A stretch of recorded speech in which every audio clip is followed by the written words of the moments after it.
Pemirsa apa kabar? Saya Jonathan membawakan Warta Berita PTS tanggal 4 Desember. Sejumlah ormas hak pekerja migran menuju Pusat Layanan Direct Hiring Kementerian Ketenagakerjaan pada hari ini untuk memprotes bahwa unit terkait telah membiarkan agensi swasta merajalela dan akan meluncurkan demonstrasi pekerja migran pada tanggal 10. MOL menanggapi bahwa Pusat Layanan Direct Hiring menyediakan sarana penerjemahan dui bahasa dan akan mengawasi unit layanan ketenagakerjaan untuk membantu PMA ganti majikan. Sambil meneriakkan slogan meminta pemerintah untuk mengawasi agensi swasta yang bertindak sewenang-wenang, beberapa kelompok pekerja migran mengkritik pusat direct hiring tidak melakukan fungsinya dan menjadi tempat penerimaan dokumen tanpa memerhatikan aspek seperti penyuluhan adaptasi pekerja migran. 职聘中心它在成立15年来，并没有去逐渐的补足这些的缺失，反而是画地自限，根本就只是一个职聘收文中心，不处理媒合，也不处理后续的生活咨询，只专注在程序上面。 Ormas menyebutkan agensi nakal memanfaatkan pekerja migran yang pindah majikan dengan meminta biaya beli kerja kepada pekerja migran dan meminta uang tebusan kepada majikan. Selain itu, pekerja migran yang menerima surat pemindahan harus mendaftarkan diri di pusat bursa kerja dalam 14 hari dan harus mendapatkan pekerjaan baru dalam waktu 60 hari. Jika tidak, mereka harus meninggalkan Taiwan. 劳动部已经有限制移工在台湾的工作年限了哈，为什么还要要求移工找工作的时间呢？而且60天的限制，其实连对我们台湾人来说啊，都不一定是顺利可以在这么短时间内找下一份工作。 Menanggapi hal ini, Kementerian Ketenagakerjaan menegaskan pusat direct hiring menyediakan layanan dua bahasa dan juga aktif mengawasi pusat bursa pekerjaan untuk membantu pekerja migran dalam berganti majikan. Namun, serikat terkait hak pekerja migran telah berencana untuk unjuk rasa pada tanggal 10 untuk protes pengabaian pemerintah terhadap hak-hak pekerja migran.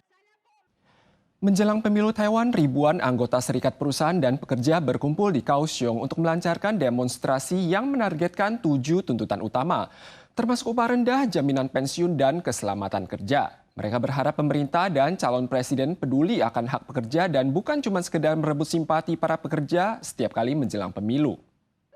Ribuan pekerja berkumpul di depan Pusat Kebudayaan Kaohsiung pada tanggal 2 pagi. Serikat buruh Kongto turun ke jalan menuntut pemerintah mengatasi 7 masalah tenaga kerja yang mencakup masalah upah rendah, meningkatkan jaminan pensiun, menentang reformasi asuransi kerja yang buruk, dan sebagainya. 公务人员都已经提到9.75了，那为什么劳工还在6%？而且这6%已经很久了。 Berhubung saat ini tidak ada kebebasan berserikat bagi petugas damkar, Kongto juga menyerukan agar pemerintah memerhatikan keselamatan petugas damkar demi mencegah semakin banyaknya petugas damkar meninggal saat bertugas. 消防员他们没有办法组工会，然后他们的这个权益已经涉及到生命的危险，这个是刻不容缓，应该要被保障的事情。 Setidaknya 3.000 orang hadir dalam aksi unjuk rasa pagi hari dan banyak di antara mereka yang membawa anggota keluarga dengan agenda berjalan kaki selama 21 hari dari Kaohsiung ke Taipei. Sebelum berangkat, mereka menyerahkan surat petisi ke Pusat Layanan Yuan Eksekutif Cabang Selatan. Menjawab seruan serikat pekerja, Yuan Eksekutif akan melakukan diskusi dengan Kementerian Ketenagakerjaan. Menjelang masa pemilu, serikat buruh juga meminta para calon presiden untuk memerhatikan hak-hak pekerja dan tidak membutuhkan janji-janji manis yang mengundang sentimen pemilu. 43 kendaraan mengalami tabrakan beruntun di sepanjang ruas jalan tol nomor 1 Hsinchu menuju utara pada dini hari ini akibat 3 balok baja yang terserak di atas jalur tol. Hingga kini jumlah kecelakaan akibat terbentur benda yang jatuh di atas jalan tol pada tahun ini saja telah mencapai ribuan kasus. Alat perekam mengemudi merekam kejadian saat pengemudi tidak sempat mengelak dan menabrak balok baja yang terserak di atas jalan. Insiden ini terjadi tanggal 4 dini hari di jalan tol nomor 1 pada jarak 97,5 km menuju utara. 3 balok baja tersebar di 3 jalur lokasi kejadian menyebabkan 43 mobil saling bertabrakan dan hancur. Hingga kini ada ribuan kasus benda yang jatuh di atas jalan tol pada tahun ini. Pada Oktober, beberapa papan besi pemberat tiba-tiba jatuh dari atas mobil derek dan menghantam mobil di belakangnya. Polisi mengimbau kendaraan jangan mengangkut barang yang terlalu tinggi, lebar, panjang, dan muatan berlebihan. Vonis penjara maksimal 10 tahun akan dijatuhkan bila menyebabkan luka parah. Gunung Merapi di Provinsi Sumatera Barat meletus tanggal 3 sore waktu setempat dan menyemburkan abu vulkanik setinggi 3 km. Insiden tersebut tidak menimbulkan korban jiwa dan cedera, namun 42 pendaki gunung pada saat itu belum diketahui keberadaannya hingga saat ini. Gunung Merapi di Pulau Sumatera meletus tanggal 3, menyemburkan abu vulkanik setinggi 3 km. Pihak berwenang mengeluarkan peringatan level 3 pada kewaspadaan level 4 dan melarang kunjungan ke dalam area gunung. Puluhan pendaki yang berada di area gunung terpaksa mengungsi. Ada pula sebagian kalangan yang keluar masuk gunung tanpa sepengetahuan pihak berwajib, sehingga belum diketahui jumlah pastinya. Dan radius aman masih di 3 km. Abu vulkanik tebal pasca erupsi menyebar ke arah timur. Hujan abu vulkanik yang terobservasi juga telah mencapai kota terbesar ketiga di Sumatera Barat, yakni Bukit Tinggi dengan populasi lebih dari 100.000 jiwa. Pihak berwenang menyarankan agar warga memakai topi dan masker bila terpaksa keluar.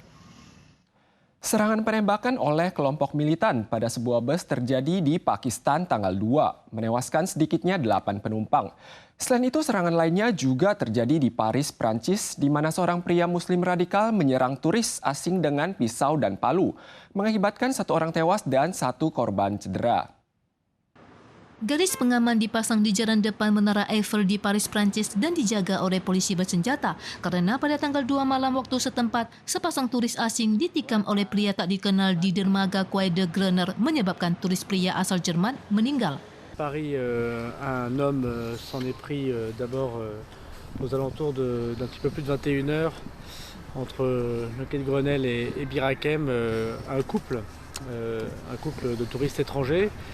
Un touriste allemand né aux Philippines est décédé par des coups de couteau. Meransir laporan AFP, tersangka sempat menyerukan Allahu Akbar sebelum akhirnya ditahan polisi. Selama pengejaran, tersangka menyerang 2 pejalan kaki dengan palu dan menyebabkan salah satu dari mereka mengalami cedera mata. Ia juga mengaku ada bahan peledak di tubuhnya dan kemudian ditangkap setelah ditembak polisi. Berdasarkan investigasi polisi, tersangka adalah warga negara Prancis berusia 26 tahun yang memiliki masalah kejiwaan. Ia juga diduga sebagai Islam radikal dan masuk dalam daftar pemantauan polisi. Mengenai motif kejahatan, masih perlu penyelidikan lebih lanjut. Di sisi lain, serangan teroris terjadi di Pakistan Utara pada tanggal 2 waktu setempat. Sebuah bus yang membawa penumpang tiba-tiba diserang oleh militan bersenjata yang mengakibatkan banyak korban jiwa. Setelah diselidiki, pelaku menembaki bus dari bukit sekitar. Namun hingga saat ini, belum ada militan bersenjata yang mengaku melakukan kejahatan tersebut. Pemirsa sekalian, sekian Warta Berita dari PTS. Berikutnya mari kita saksikan Disneyland di Hong Kong. Kita soal lagi di lain kesempatan. Sampai jumpa.